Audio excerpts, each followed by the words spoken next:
for the edge of the wedge, provided the signal-to-noise ratio is favorable. These three sections show an apparent lateral variation in layer thickness.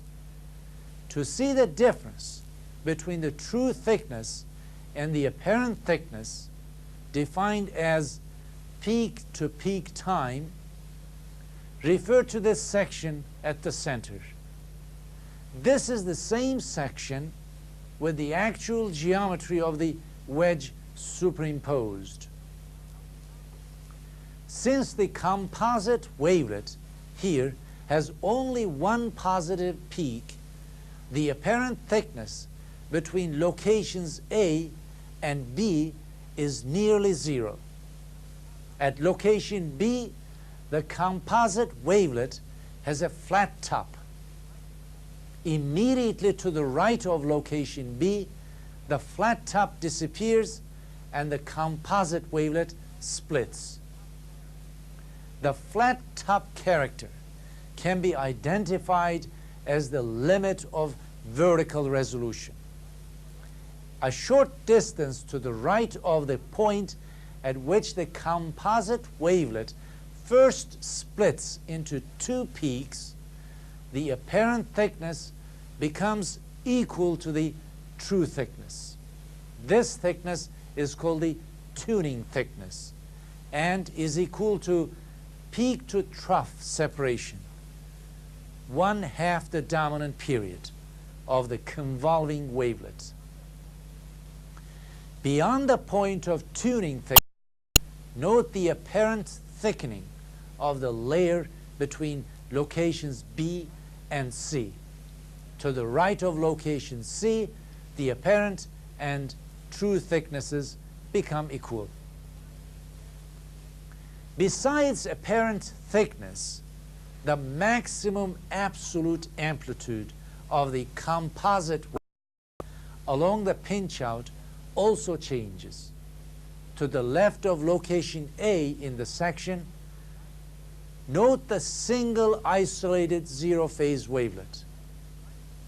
Immediately to the right of location A, the response of the two closely spaced spikes with identical polarity results in the maximum absolute amplitude. This amplitude gradually decreases to a minimum exactly at the tuning thickness. It then increases and reaches the amplitude value of the original single wavelet to the right of location C. Maximum amplitude and apparent thickness change in reverse when the reflectivity model consists of reflection coefficients with equal amplitude and opposite polarity. Two spikes of opposite polarity with a small separation between them act as a derivative operator.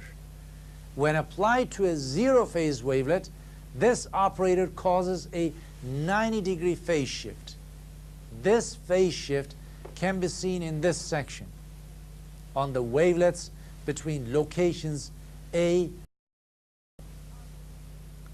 The composite wavelet within this zone basically retains its shape while its amplitude changes. This is the same section with the actual geometry of the wedge superimposed on the seismic response. Note that the wedge appears thicker than it actually is between locations A and B. Also, note the apparent thinning of the layer between locations B and C. Beyond location C, the apparent and true thicknesses become equal. Immediately to the right of location A, the response of the two closely spaced spikes with opposite polarity results in cancellation of the amplitudes.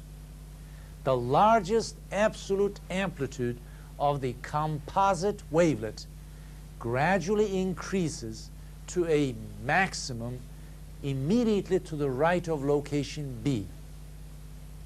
It gradually decreases and reaches the amplitude value of the original single wavelet to the right of location C. From this discussion, we see that peak-to-peak time measurements and amplitude information can aid in detecting pinch-outs that may otherwise be unresolvable. If the size of the reflection coefficients were known, then the amplitudes could be used to map the thickness below the resolution limit. Nevertheless, the reliability of the analysis depends to some extent on the signal-to-noise ratio.